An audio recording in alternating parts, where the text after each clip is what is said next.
ধর্ম উপদেষ্টা হিসাবে এর জন্য দুঃখ প্রকাশ করছি এবং এটা অত্যন্ত নিন্দনীয় গর্হিত কাজ। আমরা কোনো ক্রমে আইন হাতে নিতে দেব না। আইন হাতে নেওয়াটা একটা রাষ্ট্রের সুষ্ঠু পরিচালনার ক্ষেত্রে বড় বাধা।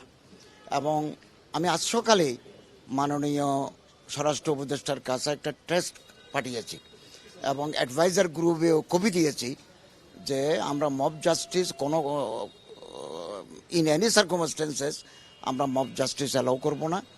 এবং যে বা যারা এই মানুষটাকে পিটিয়ে মেরেছে এবং আগুনে পুড়িয়ে দিয়েছে তাদেরকে অবিলম্বে গ্রেপ্তার করে আইনের আওতায় আনার জন্য আমি মাননীয় স্বরাষ্ট্র উপদেষ্টা মহোদয়কে অনুরোধ করেছি।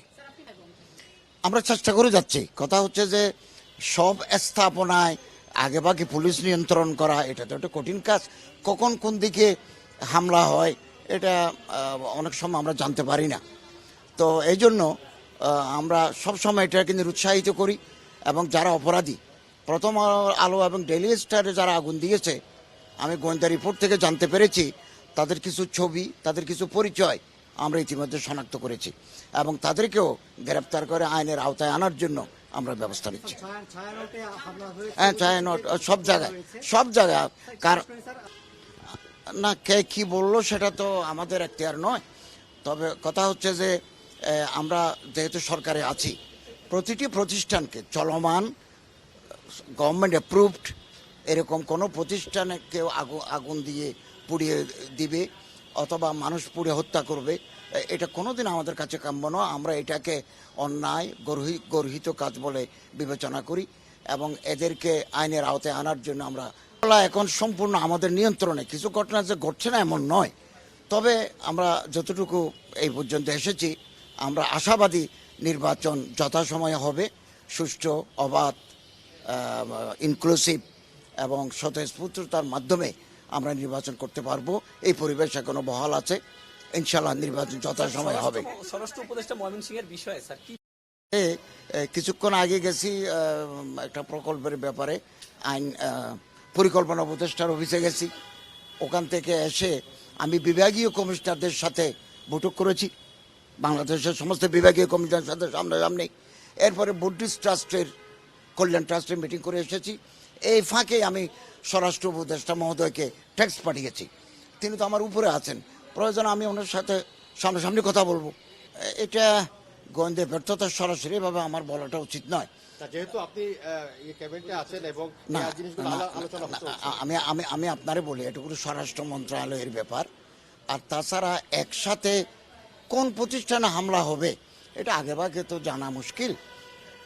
যেমন কালকে আমার কাছে একটা রিপোর্ট আসলো গোয়েন্দা থেকে, কাজী নজরুল ইসলামের মাজারের পাশে যখন হাদিকে দাফন করা হবে, পাশে চারুকলা ইনস্টিটিউট আছে।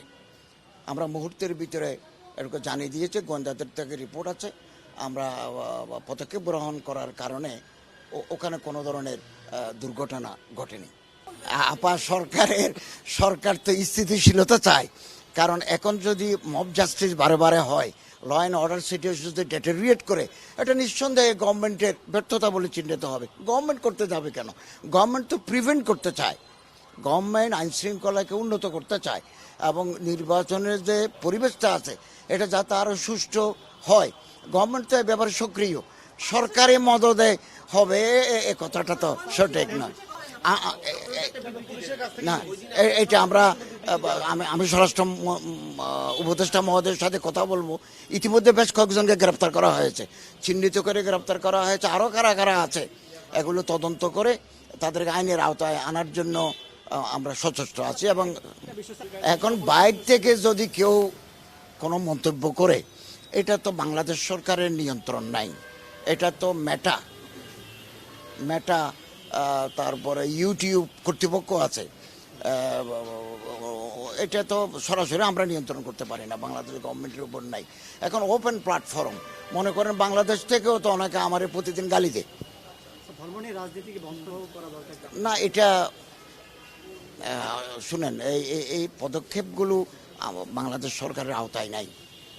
ইউটিউবার অথবা ফেসবুকের যে কথাবার্তাগুলো বলে এগুলো তো ফেসবুক আলাদা করতে হবে, ইউটিউব আলাদা করতে হবে।